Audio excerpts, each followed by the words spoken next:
is heaven to me.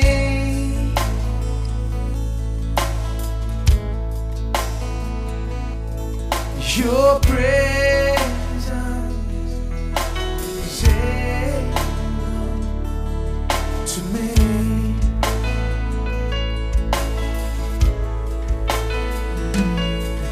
Your presence is heaven to me.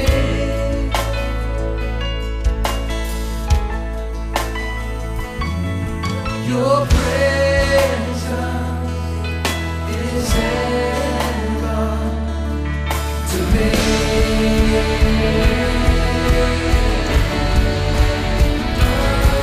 To me.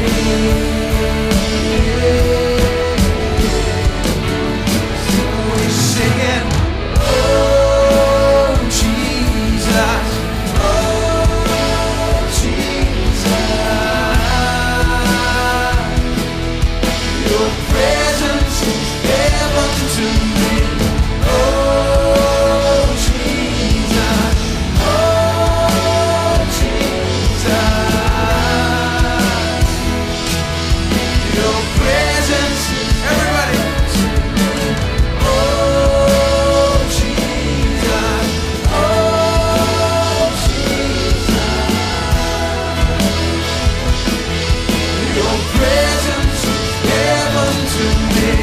Oh Jesus, oh Jesus. Your presence is heaven to me. Your presence is heaven to me. Your presence is heaven to me. Oh, how marvelous. Oh, how wonderful. Oh, how glorious. You are amazing. Oh, how marvelous. Oh, how wonderful.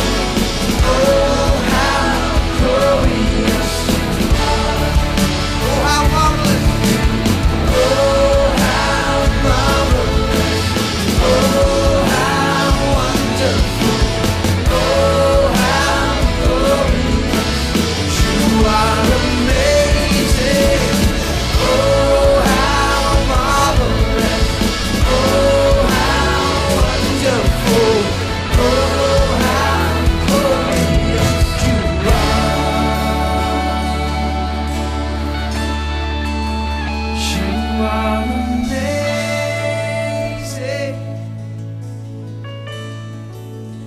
More than amazing.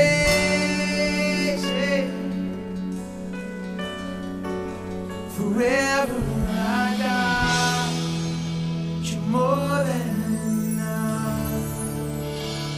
You are amazing.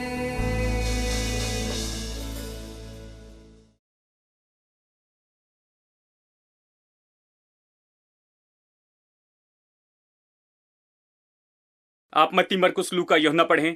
क्या कभी यीशु ने ये कहा, क्या तुमने उस छोटे नगर के बारे में सुना जहां पर मैं जन्मा था, बेथलेहेम? क्या तुमने कभी नाजरत के बारे में सुना? उसने कभी ये नहीं बताया कि वो कहां से है। वो सारी बातें जो उसके स्वाभाविक पृष्ठभूमि के बारे में है, उसने उसके बारे में कभी नहीं कहा। उसके बारे में उसने कभी नहीं बताया। हाँ, निश्चय वो छोटे नगर बेथलेहेम में जन्मा था और वो मरियम का बेटा था और ये सब, और उसकी परवरिश नाजरत में हुई थी और सबने कहा ये तो नाजरत से है। ओ, हम इसकी मां मरियम को जानते हैं, हम इसके भाई को जानते हैं। सब कोई उसे पहचानते थे उस शहर के नाम से जिसमें वो पला बड़ा था, कि वो कहां पर जन्मा, वो कहां पर था, और ये सब लोग उसी दृष्टि से उसे देख रहे थे। लेकिन उसने कभी अपना मुंह खोलकर ये नहीं कहा कि मैं यही हूं। कभी नहीं। आप बाइबल में देखिए, उसने कभी नहीं कहा मैं बेथलेहेम के छोटे नगर से हूं, मैं देखो बेचारा हूं, नासरत में पला बढ़ा। देखिए, उसने ऐसे कभी नहीं कहा।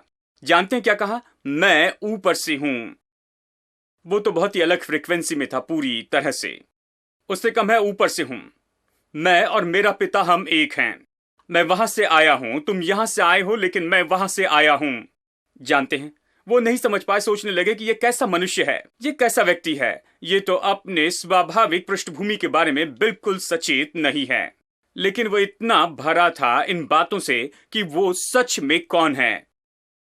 मैं सोचता हूं कि ये समय है कि विश्वासी लोग बदल जाएं और पूरी तरह से सचेत हो जाएं उनकी आत्मिक पृष्ठभूमि के बारे में और मसीह में वो कौन है, इसके बजाय कि वो इन बातों से भर जाए कि वो कौन है अपने स्वाभाविक पृष्ठभूमि से। हम सबके पृष्ठभूमि हैं, हम सब किसी नगर से हैं, किसी समाज से हैं, हम सब किसी न किसी पृष्ठभूमि के हैं। आप उसे बेकार नहीं कर सकते। मैं ये नहीं कह सकते कि आप उसे फेंक दें, नहीं नहीं, मैं ये नहीं कह रहा। मैं कह रहा हूं कि ये महत्वपूर्ण नहीं है, हमें इसके बारे में सचेत नहीं रहना है। हमें विश्वासी होने के बारे में सचेत रहना है, हमारी मसीह में जो पहचान है उसके बारे में सचेत रहना है कि हम मसीह में कौन हैं। हम मसीह में कौन हैं। ये नहीं कि मैं कहां पर जन्मा था या फिर मैं किस समाज का हूं, उसके बारे में घमंड नहीं करना, इसके और उसके बारे में, स्वाभाविक बातों के बारे में नहीं। मैं मसीह में कौन हूं। अगर मैं आपसे पूछूं आप कौन है, तो आप ये नहीं कहना कि मैं दिंडीवनम से हूं। नहीं नहीं, ये वहां पर शुरू ना हो, ये शुरू हो ये कहते हुए कि मैंने नया जन्म पाया है। ऐसे ऐसे समय में मेरा जीवन बदल गया और मैंने मसीह में अपना नया जीवन शुरू किया।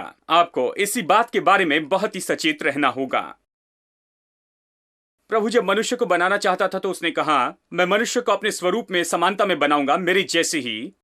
लेकिन कितने लोग इसके बारे में सचेत हैं कि वो परमेश्वर के स्वरूप और समानता में बनाए गए हैं। अगर आप कॉलेज या यूनिवर्सिटी में जाएं तो आपसे कहेंगे कि आप एक छोटे कीड़े से आए हैं,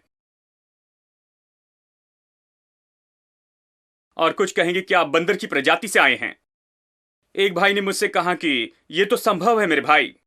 मैंने कहा, आपका क्या मतलब है? क्या आपने खुद को कभी आईने में देखा है? हाँ? और आपने उन बातों पर विश्वास करना शुरू किया। लोग ये विश्वास करते और इसलिए उनमें से बहुत से लोग एक छोटे कीड़े जैसे व्यवहार करते हैं, कीड़े के जैसे या फिर बंदर जैसे व्यवहार करते हैं, क्योंकि उन्हें बताया गया कि वो एक छोटे कीड़े से आए हैं, या बताया गया कि वो बंदर से आए, इसलिए वैसे व्यवहार करते। उन्हें बताया गया कि तुम एक ऊंची जाति के प्राणी हो, जानवर हो, लेकिन ऊंची जाति के जानवर हो। लेकिन जब हम लोगों को ऊंची प्रजाति के प्राणी कहते हैं, वो बस ऊंचे स्तर पर इसी तरह से जीते हैं। देखिए, इसलिए हमें समस्या होती। देखिए, अब देखिए, यही तो समस्या है यहाँ पर मनुष्य जाति के साथ में। यहाँ पर यह समस्या है, ये तो हमारी समझ की कमी है कि हम कौन हैं। हम कौन हैं ये नहीं जानते, इसलिए हम ऐसे व्यवहार करते हैं। मैं आपको बाइबल से दिखाऊंगा, स्वयं परमेश्वर ही कहता है हम नहीं जानते कि हम कौन हैं, इसलिए जैसे व्यवहार करते ये करते हैं, हम इसी तरह से जीते हैं। एक बार समझ ले कि हम कौन हैं तो फिर तुरंत ही हम एक ऊंचे स्तर पर आ जाते हैं, परमेश्वर के जैसे व्यवहार करते हैं और प्रभु के जैसे काम करने लगते हैं। देखिए, परमेश्वर ने मनुष्य को अपने स्वरूप समानता में बनाया। उसकी स्वरूप समानता क्या है? कि राज्य करे और सारी बातों पर अधिकार करे, आकाश के पक्षियों पर और मछलियों पर, सारे जानवरों पर, सारी रेंगने वाली चीजों पर अधिकार रखें। और फिर अगला वचन कहता है परमेश्वर ने अपने स्वरूप और समानता में मनुष्य को बनाया। और फिर वचन 28 कहता है मनुष्य को आशीष दी कि वह अधिकार रखें। उसने कहा फलवंत हो, बहुगुणित हो और इस पृथ्वी को तुम भर दो और अधिकार रखो और सारी बातों के ऊपर अधिकार करे। फिर से सब कुछ दोहराया गया है। तो प्रभु के पास में निश्चित चित्र था कि मनुष्य कैसा हो जाए। मनुष्य के बारे में वो क्या चाहता था कि वो कैसे हो जाएं। वो चाहता था कि वो बिल्कुल उसी के जैसे हो जाएं। वो चाहता था कि मनुष्य सारी बातों के ऊपर अधिकारी हो जाएं। वो चाहता था कि सब कुछ मनुष्य के वश में हो जाए और मनुष्य सबके ऊपर हो। वो चाहता था कि मनुष्य जो है वो सबसे ऊंची सृष्टि हो, सभी बातों के ऊपर में राज करे। केवल मनुष्य के ऊपर एक ही होगा और वो है परमेश्वर। हम मनुष्य के बारे में कह रहे हैं। हमें समझना होगा कि हम कौन हैं, हमें कैसे बनाया गया है, हम किस लिए बनाए गए हैं। हम परमेश्वर जैसे होने के लिए बनाए गए हैं। सच में मैं कहूंगा कि हम छोटे परमेश्वर होने के लिए बनाए गए थे। शायद आप चौंक जाएंगे। चलिए मैं आपको एक और वचन बताता हूं। मेरे साथ निकाले यूहन्ना अध्याय 10। यूहन्ना अध्याय 10 वचन 30 से आगे पढ़ते हैं। ये बहुत ही दिलचस्प वचन का भाग है। यहूदी और यीशु में मानो हमेशा युद्ध छिड़ा होता था। यीशु की जो शिक्षा है कई बार यहूदियों को चौंका देती थी। अब इसे सुनिए, आप समझेंगे वो क्यों चौंक गए। मैं और मेरा पिता एक हैं। यीशु यहां पर कहता है कि मैं और मेरा पिता एक हैं। जब आप ये सुनते हैं तो इसके बारे में गुस्से की कोई बात नहीं होती है। मैं और पिता एक हैं, तो ये यहूदियों के लिए बहुत ही ठोकर की बात होती थी, क्योंकि यहूदी एक बहुत ही महत्वपूर्ण वचन जो हमेशा वो सामने रखते थे। उनके मन में ये वचन तो सबसे ज्यादा ऊंचा था। वो था कि हे इस्राएल सुन, हमारा प्रभु परमेश्वर तो एक है। ये उनका स्लोगन था, हमारा परमेश्वर एक है, एक ही परमेश्वर है। हम यहूदी के पास जाकर ये नहीं कह सकते कि वहां परमेश्वर है, वहां परमेश्वर है, यहां पर 3-4 परमेश्वर हैं। ये तो उन्हें बहुत गुस्सा दिलाता था। ऐसे व्यक्ति को वो सहन नहीं सकते थे। वो निंदा करने वाला है। यानी यीशु वहां पर खड़े होकर कहता है, मैं और पिता तो एक हैं। इसे बड़ी निंदा की बात माना गया। देखिए अगला वचन, यहूदी ने पत्थरवाह करने को फिर पत्थर उठाए। इस पर यीशु ने उनसे कहा, मैंने तुम्हें अपने पिता की ओर से बहुत से भले काम दिखाए, उनमें से किस काम के लिए मुझ पर पत्थरवाह करते हो? उसने कहा, मैंने बहुत से भले काम किए, किस लिए तुम अभी मुझ पर पत्थरवाह कर रहे हो? यहूदियों ने उत्तर दिया, भले काम के लिए हम तुझ पर पत्थरवाह नहीं करते। देखिए, वो धार्मिक लोग थे, वो गुंडे नहीं थे। भले काम के लिए पत्थरवाह नहीं कर रहे थे। उन्होंने कहा, नहीं, भले कामों के लिए हम तुझ पर पत्थरवाह नहीं कर रहे हैं, लेकिन हम तुझे बताए कि हम क्यों पत्थरवाह कर रहे हैं। उन्होंने कहा, परमेश्वर की निंदा के लिए, और इसलिए कि तू मनुष्य होकर अपने आप को परमेश्वर बनाता है। तू मनुष्य है लेकिन खुद को परमेश्वर बताता है, इसलिए पत्थरवाह कर रहे हैं। देखिए, बहुत ही दिलचस्प है मनुष्य के बारे में। ये तो एक प्रकाशन है। अगला वचन, यीशु ने उन्हें उत्तर दिया, क्या ये तुम्हारी व्यवस्था में नहीं लिखा है? यीशु अच्छे से जानता था, यदि यहूदियों से निपटना है तो बाइबल से बताना होगा। उन्हें फिलॉसफी मत बताइए, कोई और कहानी मत बताइए, उन्हें बस बाइबल से बताते जाइए, क्योंकि वो बाइबल का आदर करते थे, पुराने नियम का। उसने कहा, क्या ये तुम्हारी व्यवस्था में नहीं लिखा है, यानी पुराने नियम में, कि मैंने कहा तुम ईश्वर हो? उसने कहा, तुम मुझ पर क्यों क्रोधित हो, ये कहने के लिए कि तुम ईश्वर हो? बाइबल कहती है कि तुम ईश्वर हो। क्या आप समझ रहे हैं? उसने कहा, क्या तुमने बाइबल में यह नहीं पढ़ा है कि जहां पर कहा गया है कि तुम ईश्वर हो? कुछ लोग तो उतने ही चौंक गए हैं। एक भाई ने एक बार मुझे प्रचार करते सुना, कहा, क्या बाइबल सच में ऐसा ही कहती है भाई कि हम ईश्वर हैं? चलिए मैं आपको ये बता ही देता हूं। यीशु ने कहा, क्या तुम नहीं जानते हो कि तुम्हारी व्यवस्था जिसका तुम आदर करते हो, सम्मान करते, वो कहता है कि तुम ईश्वर हो। और फिर वो ये कहता है, यदि उसने उन्हें ईश्वर कहा जिनके पास परमेश्वर का वचन पहुंचा है, तो चलिए मैं इसके बारे में समझाता हूं। तुम्हारे पास 10 आज्ञाएं हैं। परमेश्वर का वचन तुम्हारे पास आया, दूसरे लोगों को 10 आज्ञाएं नहीं मिली। 10 आज्ञाएं तो केवल परमेश्वर के लोगों को दी गई, यहूदी लोगों को। तुम्हारे पास 10 आज्ञाएं, इसलिए तुम्हें बहुत ही विशेष माना जाता है। तुम्हें लगता है कि तुम इतने महान, और परमेश्वर तुम्हें ईश्वर कहता है। उसने तुमसे बातें करके तुम्हें ईश्वर कहा। यदि उसने उन्हें ईश्वर कहा जिनके पास प्रभु का वचन पहुंचा, और पवित्र शास्त्र का वचन असत्य नहीं हो सकता। उसने कहा, तुम उस वचन को कैंसिल नहीं कर सकते, उसे दूर नहीं कर सकते, उसे बदल नहीं सकते, उसे तोड़ा नहीं जा सकता। परमेश्वर का अटल और प्रेरणा से लिखा गया वचन ये कहता है कि परमेश्वर ने तुम्हें ईश्वर कहा, इसे नहीं बदल सकते, इसके साथ व्यवहार करें। वचन असत्य नहीं होता। उसने इसी संदर्भ में इसके बारे में कहा। जब उसने कहा परमेश्वर ने तुम्हें ईश्वर कहा, तो वचन कभी तोड़ा नहीं जा सकता है। तो जिसे पिता ने पवित्र ठहरा कर जगत में भेजा है, तुम उससे कहते हो तू निंदा करता है, इसलिए कि मैं कहता हूं मैं परमेश्वर का पुत्र हूं। चलिए सरल शब्दों में मैं आपको बताऊं। उसने कहा, वो क्या कह रहा है? वो कहता है परमेश्वर का वचन तुम्हारे पास में आया, 10 आज्ञाएं तुम्हें दी गई है, और परमेश्वर ने तुम्हें ईश्वर कहा है, परंतु तुम उसके बारे में कह रहे जिससे पिता ने पवित्र ठहरा कर इस संसार में जगत में भेजा है। मतलब यीशु हमेशा पिता के साथ में था, दूसरा व्यक्ति था उस धन्य त्रिएकता में, और वो हमेशा पिता के साथ था। जब वो मनुष्य रूप में आया, वो अपनी शुद्धता बिल्कुल नहीं खोया था। परमेश्वर ने निश्चित किया कि वो पवित्र हो।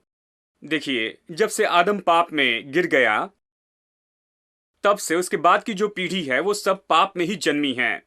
दाऊद कहता है, मेरी मां ने मुझे पाप में धारण किया।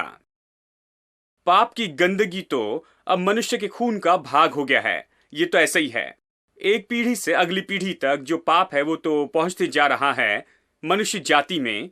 लेकिन जब यीशु मनुष्य के रूप में जन्मा, तो परमेश्वर ने निश्चित किया कि पाप की गंदगी उसका भाग ना हो, और इसलिए वो पुरुष की मदद के साथ पैदा नहीं हुआ, क्योंकि पुरुष ही है जो बीज को देता है। वही तो है जो बीज देता है, और उसी बीज के द्वारा पाप की गंदगी आगे बढ़ती है। देखिए, वो जन्मा पवित्र आत्मा से, और उसे पवित्र रखा गया, जैसे वो वहां पर मरियम की कोख में आया और जैसे वो मरियम की कोख से जन्मा, परमेश्वर ने ये निश्चित किया कि वो शुद्ध ठहराया जाए। तो वो कहता है, तुम सब पाप में जन्मे हो अपने जन्म से ही, लेकिन मैं इस संसार में भेजा गया एक शुद्ध किए गए व्यक्ति के रूप में। परमेश्वर ने मुझे संसार में भेजा और उसने निश्चित किया कि मैं शुद्ध ठहराया जाऊं, मैं पवित्र हूं, ऐसे उसने निश्चित किया। और तुम मुझे कहते हो निंदा करने वाला, क्योंकि मैंने कहा कि मैं ईश्वर हूं। दूसरे शब्दों में कहता है, परमेश्वर ने तुम्हें ईश्वर कहा। तुम जो पापी हो, पाप में जन्मे हो, लेकिन मैं शुद्ध पैदा हुआ, मैं पवित्र पैदा हुआ, पुरुष की मदद के बिना पैदा हुआ, पाप की गंदगी के बिना पैदा हुआ। मैं तो जन्मा हूं कुंवारी से, शुद्ध किया गया। परमेश्वर ने मुझे संसार में लाया और तुम मेरे ऊपर गुस्सा करते हो कि मैंने खुद को परमेश्वर का पुत्र कहा। आप उसकी बात समझ सकते हैं, लेकिन यहां पर बात तो यह है, क्या परमेश्वर ने बुलाया यहूदी लोगों को ईश्वर? यदि उसने उन्हें ईश्वर कहा तो इसे देखना ही होगा, क्योंकि वचनों को कभी ऐसे नहीं छोड़ सकते। तो ये हमारे लिए है और ये काले और सफेद में लिखा गया है। यदि कहीं कहता है कि वचन तोड़ा नहीं जा सकता, तो यहीं पर यह कहता है वचन तोड़ा नहीं जा सकता। चलिए इसे देखते हैं। क्या उसने ये कहा, क्या परमेश्वर ने इस्राएली लोगों से कहा है कि तुम ईश्वर हो? मेरे साथ निकालें भजन 82। चलिए वचन 1 से पढ़ते हैं। परमेश्वर की सभा में परमेश्वर ही खड़ा है और वो ईश्वरों के बीच में न्याय करता है। अब पुराने जमाने में जब मैं इसे पढ़ता था, मैं सोचता था ये उसके बारे में कह रहा है जो हो रहा है ईश्वरों के संसार में।